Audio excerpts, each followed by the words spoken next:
Hello, welcome back to Critical Rocket once again, and yes, another Star Citizen video, and yes, it's a different hangar again. This is on my brother's account for the second time, I think, and this is the asteroid hangar, which I think is only for very special people who have spent a lot of money, I think. So we get these very large, scary Dead Space style doors, and we're not looking at that ship, that's for a later video. I'm looking forward to walking around that, Freelancer. This is the new Aperture Science experimental 3D gaming pod, which will be added in the next update. Yeah, I should mention this is on the test server, or PTU, Public Test Universe. So this is what's going to kind of replace Arena Commander when you want to use it in the future. You just activate that and you climb inside and it's, you know, 3D and shit. Now, what we're going to look at is this. This is a hotly anticipated, long-awaited ship, the Retaliator. I think this went on sale over a year ago, maybe, probably more. I mean, I'm not exact, you know, I haven't got the exact dates, but yeah, this is pretty fucking big. This was finished by the UK studio, based in Manchester, and you know, just like the Gladius, they've done a really, really nice job. You can really get the sort of centre scale here as one of the turrets. I believe it has 5 turrets in total, which cover as many angles as possible. You have to imagine this as being a kind of sci-fi version of something like a Lancaster or a B-52 bomber. Basically, it's carrying a lot of very, very powerful payloads, and it's got a lot of guns to try and protect it from interceptors and such.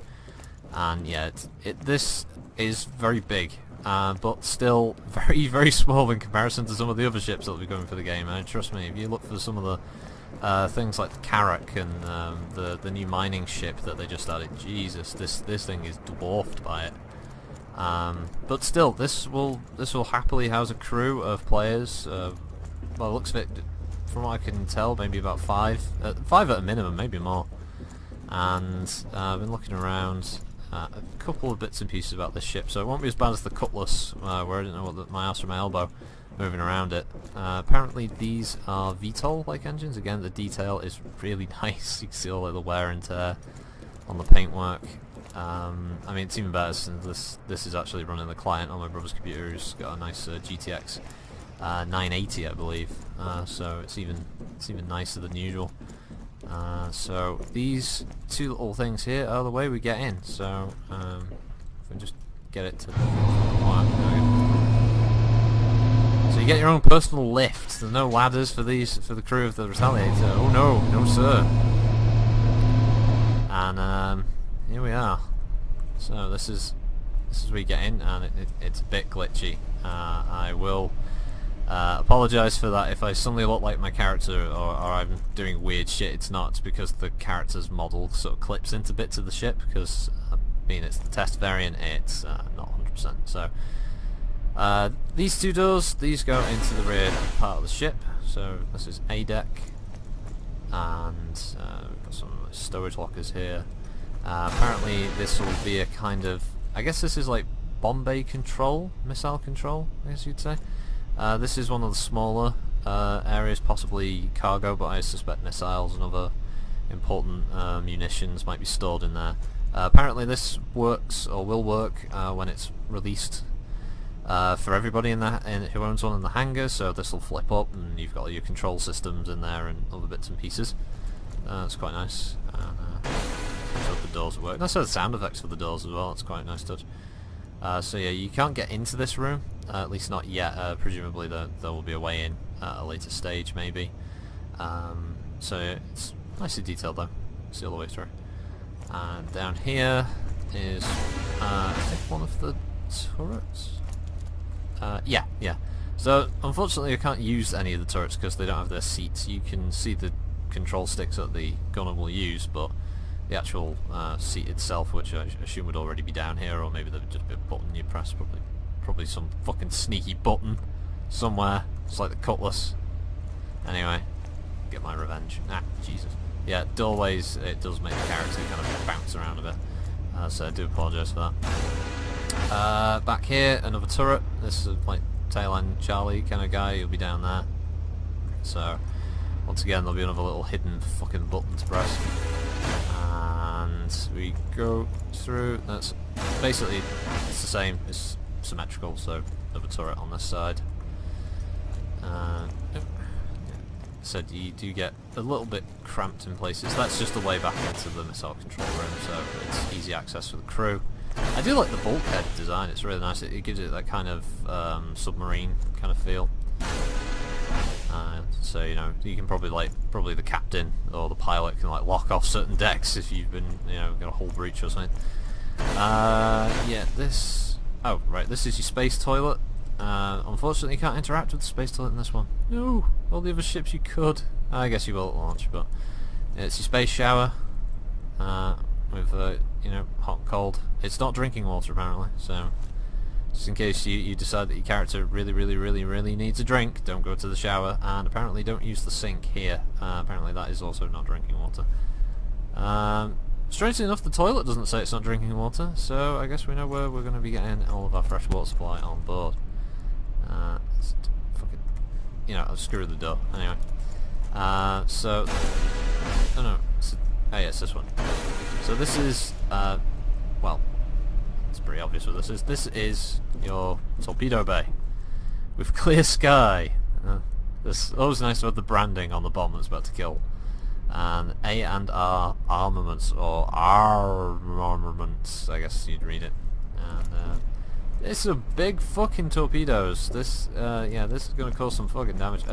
It's kind of weird that they do actually look like torpedoes as well. You can imagine a little propeller at the back still there, firing away as it's you know, passing through space. And then there's just a little window so you can, you know, so you can bang on the glass when everything's going wrong. You know, the captain's there, he's getting in his escape pod, you're trying to figure out what the fuck is it, help, and then like, you know, he just ejects and, you know, you're screwed. So it's always nice to have that feature there, you know, a bit of roleplay for players who are getting horribly gang raped by pirates that have jumped into the hold. I don't think gang rape will be part of Star Citizen though. I know, maybe it's a stretch goal, who knows. So there should be, yeah, this is a lower turret access again, so it'll be the one that you saw initially on the outside. This little door, oh, we've got two doors. What could this be? Right, okay, so this must be captain's cabin. Well, it's functional, I guess. I mean, at least he can, you know, it's got a nicer bed. It's alright, just didn't even get a pillow. Oh, okay. Alright, so here's where the business end is. So, ooh. God, the animations of this are really nice when you get in and out of ships. So, no sound effects yet for that, but it's a nice setup. Again, like all the ships in Star Citizen, I really haven't come across one that's had a poor field of view. They always have really nice, decent field of view. So, if we go to third person, that is a weird camera. I don't know why it does that. And oh Jesus Christ! Let's back up. Right. Yeah, he's bald again.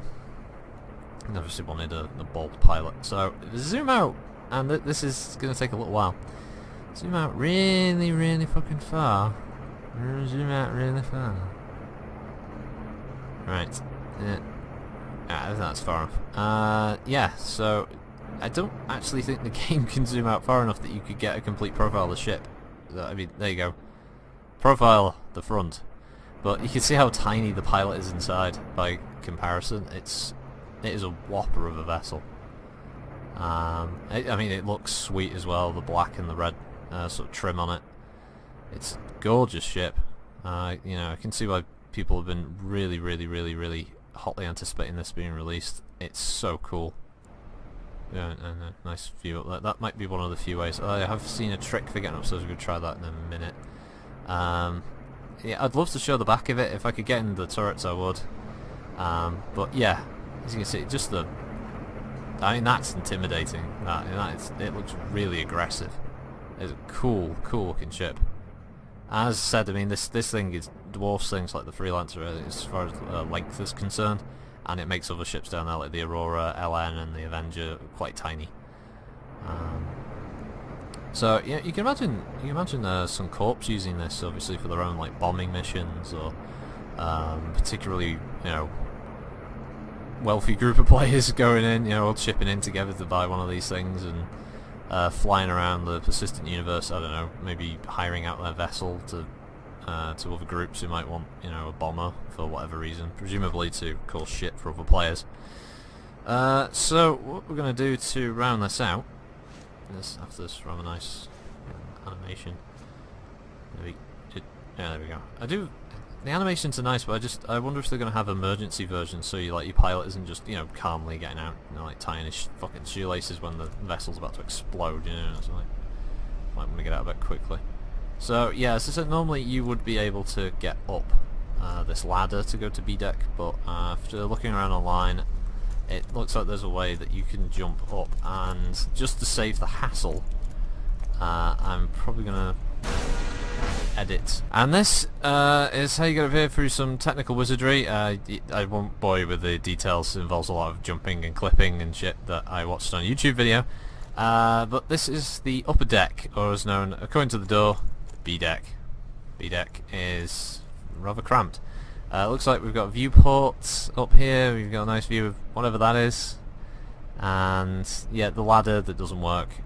Obviously, being this is a test server, there are bugs, as I've been mentioning the whole way through this, such as, yep, another turret at the top here. This will probably be the main one for when you're going headlong into enemy weapons fire. There's no seat for this turret either, and it's glitchy when you're trying to like sort of look at things.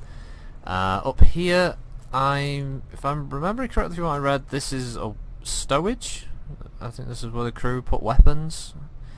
Presumably when you get raided by filthy pirates that want to steal your ship, or if you want to go raiding other players and steal their shit instead, or NPCs maybe, I don't know. We'll see how it goes. You got some nice heads-up display here that just, well, it's better than MechWarrior, let's face it. I mean, at least it actually fucking says something. So there's the door. Oh, this one works. And yeah, we've got another. Oh, it's glitchy like that. We've got another nice view. You know, normally you'd see stars. In this case, you just see the top of the asteroid hangar. These are your coffins / bed / escape pods, which, you know, claustrophobia again is space is not going to be for you. And looks like there might be two more back here. Oh shit! Yeah, it can't look up. I have virtually no mouse control here. It's sort of like 3-point turn. Two more beds for midgets, I guess, or people who don't mind getting neck strained in the morning and they get up and smack their head on the window. Yeah. So, oh shit, God, that's spinning around a bit. So yeah, that's the Retaliator. Bit tiny in the upper deck, but more than makes up for it with the rest of the ship, which is really fucking cool. So yeah, thanks for watching, and I'll be bringing out more videos as and when I can get a view of the ships. Obviously this one being on my brother's account and on his monitor, which won't have black borders. Yay! So yeah, thanks for watching, and Critical Rocket signing out.